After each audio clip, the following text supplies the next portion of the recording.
Con su venia, diputado presidente.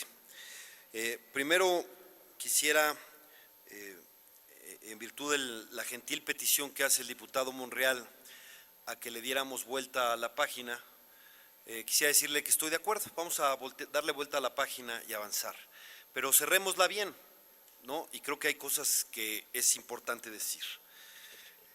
Dice el diputado Monreal que hay estrategias distintas, tácticas distintas, y es cierto. Incidir o contrastar. El origen de esta desaveniencia fue, ¿estamos de acuerdo o no en poner la palabra adquirir en el 41? Ahí nació nuestra discrepancia, ¿no? Unos decidimos incidir porque, de hecho, esa modificación la solicitamos nosotros.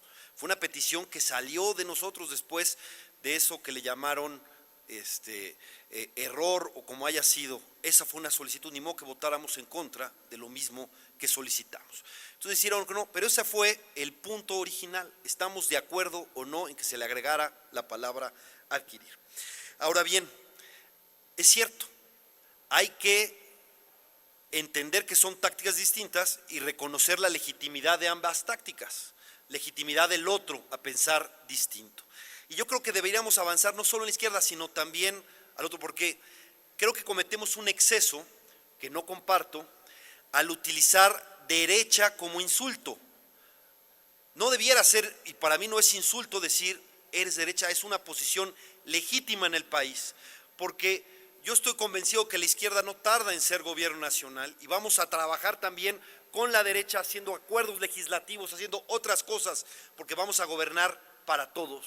Entonces, incluso no solo entre nosotros, entre los demás, no usar el término derecha como insulto, como denostativo. No solo tiene derecho, sino que es legítimo y con ellos también tenemos que construir un mejor país. Y miren, retomando lo mejor la historia, porque la historia tiene que ser fundamental para nosotros, para no cometer los mismos errores. José Stalin fue el último miembro vivo del partido bolchevique que tomó el poder en 1917. Y no fue el último sobreviviente porque la biología así lo haya decidido caprichosamente. La verdad es que le ayudó al destino. Stalin asesinó a todos los demás del partido bolchevique que no hayan sido muertos por causa natural, que fueron los menos, por cierto. Los asesinó diciéndoles traidores, ¿no? Y les inventó cualquier cantidad de cargos en estos llamados procesos de Moscú. Aprovecho para recomendar un extraordinario libro de Leonardo Padura que se llama El hombre que amaba a los perros, que habla precisamente de esa historia y cómo a Trotsky y a muchos otros les inventaron cualquier cantidad de epítetos, les pusieron cualquier cantidad de epítetos, insultos y acusaciones sin ningún sustento, porque eran los otros, simplemente porque eran los otros los que pensaban, los que se atrevieron a pensar distinto del gran líder. Yo creo que es correcto retomar eso y no llamarle a quien piensa distinto traidor y llenarle de epítetos aquí, me parece aquí. Y termino con una reflexión, y cierro aquí, sin ningún ánimo de encender los ánimos acá. Me dicen que es quizás lo único que haga, porque el otro, bueno, casi nada más faltó decir que desayuno niños en la mañana, como le decían a los comunistas en el siglo pasado. El asunto de si es viable o no poder atreverse a cuestionar desde la izquierda a un personaje importante como Andrés Manuel López Obrador, cuyo liderazgo es importante y cuyas virtudes no cuestiono porque las tiene, pero como todos los demás también tiene defectos y también puede equivocarse y también se les puede decir. Se puede cuestionar, como se le dice a los chuchos, se puede cuestionar al ingeniero Cárdenas, se puede cuestionar a cualquiera en una democracia. La crítica sí es profunda y es consecuente, también es autocrítica. Y me llamó el argumento de no puedes porque le debes tu lugar, a él se lo debes.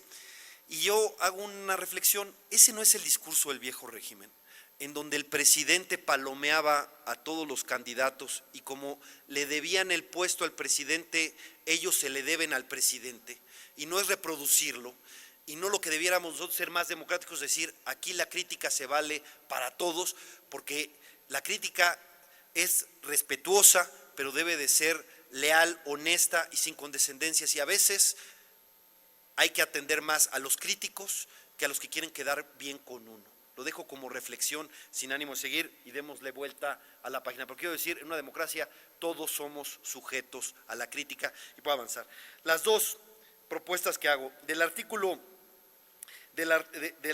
13 es para agregar el corporativismo, la coacción a los trabajadores en un sindicato o la coacción en otra empresa a trabajadores de confianza, es decir, todo tipo de coacción en ese sentido. Y dice que se impondrán de 60 a 200 días de multa y prisión de 3 años a quien, agrego un punto 3, un inciso 3 que dice, utilice sus facultades, funciones o atribuciones estatutarias para ejercer presión sobre los agremiados a un sindicato para que emitan su voto en un sindicato, para que emitan su voto a favor o en contra de un partido político o candidato, o bien abstenerse de votar. Cualquier presión en que haya delito también en el asunto del corporativismo para defender ¿qué? El voto libre. Y el otro, en el artículo 15, yo llamo, esta es la cláusula Monex, porque efectivamente me parece, esto sí evitaría que se repitiera algo como Monex. Y agregamos al artículo 15, la pena prevista en el párrafo anterior se aplicará al que destine fondos o aportaciones para adquirir o comprar por sí o por interpósita persona con un medio de comunicación la transmisión o difusión de promocionales, programas o entrevistas que de manera expresa o encubierta busquen posicionar a una persona con fines electorales o bien cuyo contenido denigre a las personas o partidos políticos. Esas son las dos reservas. Gracias, presidente.